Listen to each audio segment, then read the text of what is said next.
I start once over. So we are talking about the celestial beings, and they are with us. They are watching over my shoulder. We're talking about astrology.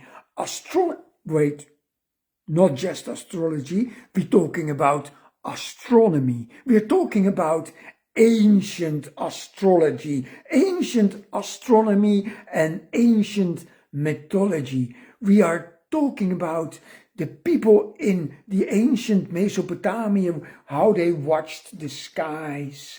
And I always thought that the zodiac signs, that they would be like a ring around us. But no, they are not. Here they come in from the southern sky, from the southern hemisphere, the celestial beings. To be honest, in reality, here, if I'm looking that way, I'm facing north. But I'm a joker, so who cares? These are the celestial beings watching in over my shoulders. So I am in communication with the sacred angelic beings. So now you can ask your questions to the celestial beings you always wanted to ask. So anyway, we are talking about ancient Mesopotamia. Very interesting. I always thought there was this ring of zodiacal signs around the sky, around my head, and I would be the center of it all. But of course not. We are not the center of the universe. Of course not. So, what the ancient Mesopotamians did, they watched the southern sky. Of course, all the ancient people of the world, they faced their temples south towards the sun, because the sun is the most sacred being there is, that we can actually see with our eyes. The sun is real, so we can pray to something real. We can pray to many different traditions, to Buddha, Jesus, to Mohammed, to Allah, but who says they are real, really, really real? The sun it warms our skin, it gives life to all. So for sure, it might be Allah made, or God made, or Buddha made. I don't know. Anyway, let's not go into this part. Let's talk about astrology, the ancient astrology, which is the same as astronomy. And of course, the scientists, they took these two worlds apart for good reasons, because we do not want to get mixed up with spirituality and we want to study only the things we can really see and prove. And then again, we can connect the divine with the knowledge that we have. And this is what is happening right now. Anyway, we are watching with the Mesopotamians the southern sky, the place where the sun stands high above in the sky in the summertime. And of course, many temples and ancient houses, people also had their openings towards the east to greet the rising sun. But when the sun has gone down, we can watch in the southern sky, we can watch the stars. And all the zodiac signs are in Mesopotamia, not low above the earth. No, they are in the middle range there. They are all faced south. They are all in the southern hemisphere.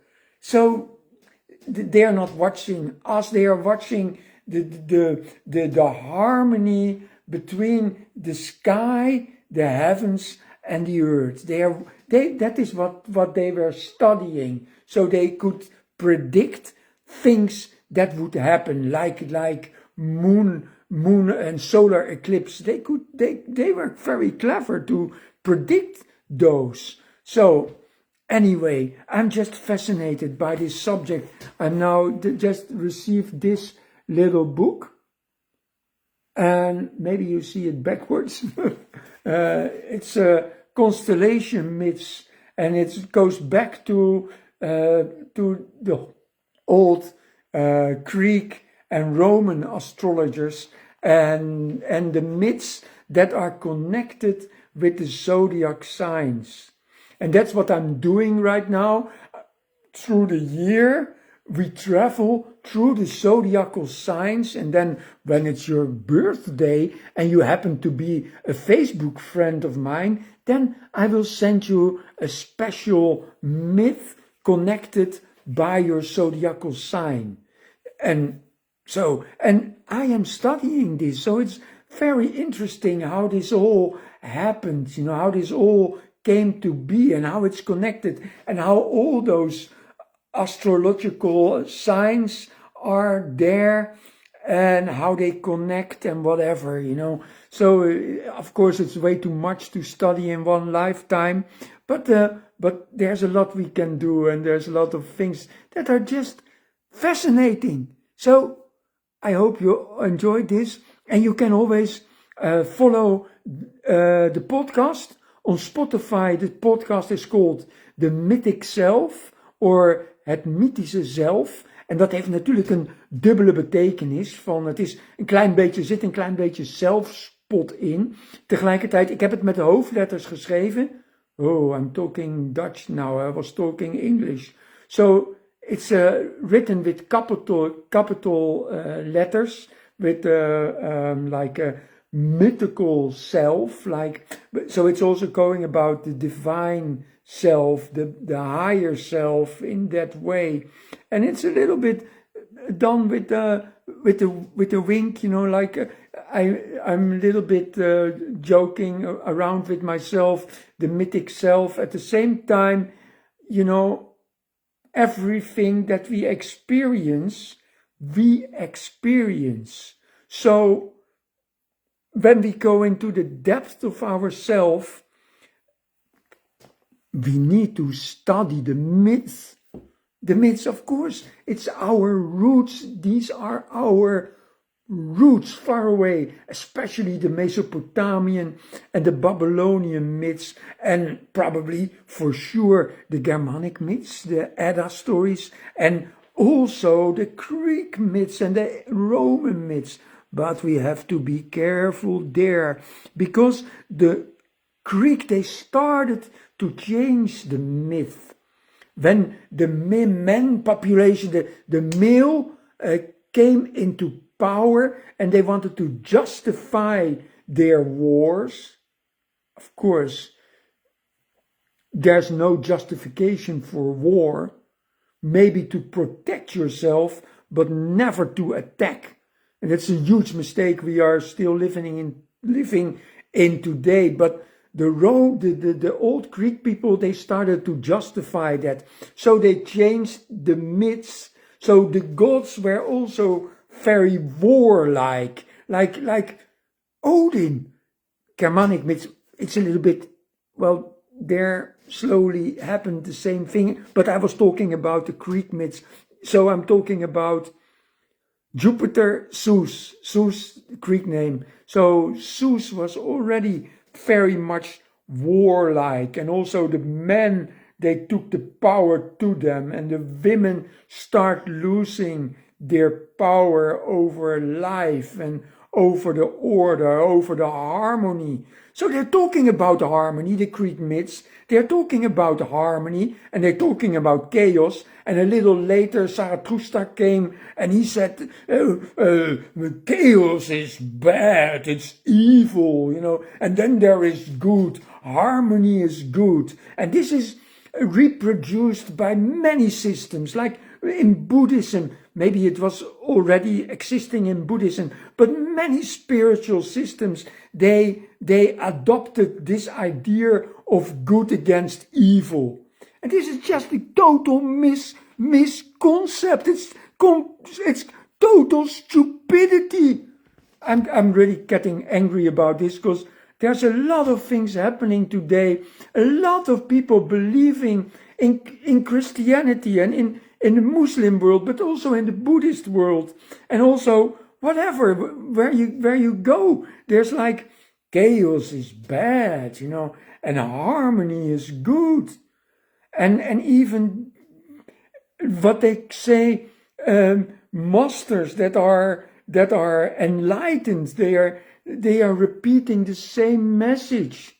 And I'm really sad about this. I'm not confused about it. I used to be confused for the half of my life about this. But now I know it's just bullshit they are selling. This is really important, because we are never always in harmony, We never are. Nobody, nowhere, ever is always in harmony. And so we are always making this dance, this lemniscaat between chaos and harmony. And of course we love harmony in our life. And of course we nurture this harmony and we love it. But that does not give us the right to demonize chaos. That is the huge mistake many enlightened masters did in the past. I hope I can get through to you with this message, because there's so much demonization going on in the world and also in ourselves, and it brings so much disbalance. I have to go to the door because a package has been going to be deserved, whatever. Thanks for watching, and please let me tell me what you think about this message, and watch the podcast. Thank you.